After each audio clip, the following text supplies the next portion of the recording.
Well, I said it to the Colombian Minister of Defense today, who's been a long partner of the United States, frankly. And so with the election of President El Tigre, he's back in the mix, and rightfully so. I said the ACCC had formed, but in some ways it missed part of its core. And with Colombia coming online, and then the changes in Venezuela, which were brought to you by the capabilities of the United States military at Fort Tayuna, we've changed. And by the way, I'd emphasize, America is no better friend and no worse enemy. You don't want to mess with us when we have military capabilities, but when trouble happens, like in Colombia or Venezuela, we're the first ones to show up. We're going to bring those beautiful Chinooks and C-17s chock full of experts and supplies, and that's what we've done in Colombia, and that's what we've done in Venezuela. But Colombia's going to be an incredible partner. They offered to be a headquarters or a hub for the ACCC as a brand new 19th member. They've got, hundreds of thousands of capable members of their military, decades of training with the United States, but they've never seen the kind of partner like President Trump and this War Department. And so we're excited to be able to.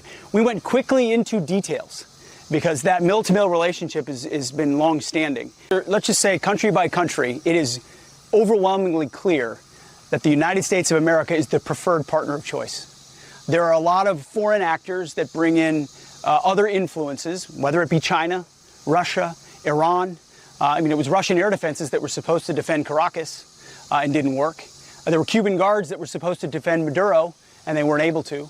And now we're seeing the Cubans and the Russians expelled out of Venezuela. And we're seeing a new government in Colombia. And we're seeing new port contracts on both sides of the Panama Canal.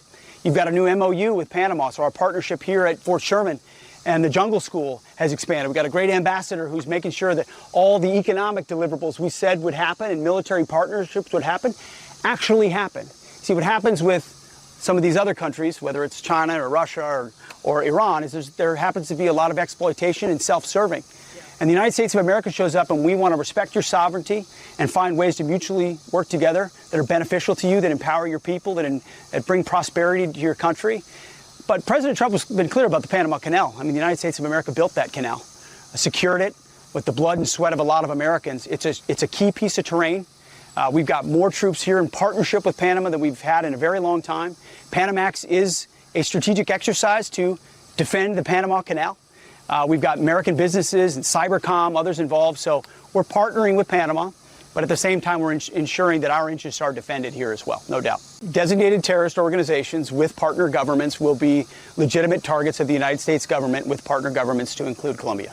What type of results would you like to see in the short term, sir?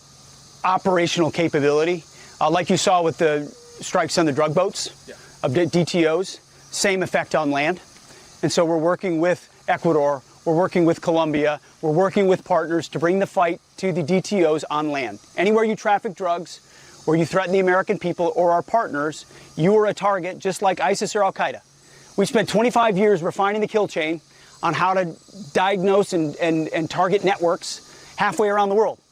How about we take those skill sets with the best Americans and apply it here? And that's why I meant what I said about putting cartels on notice. From all the way down here in the cocaine trafficking to fentanyl in the plazas of Mexico.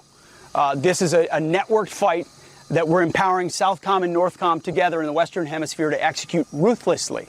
Not catch and release, not let's put them through a court process where we know they'll be released.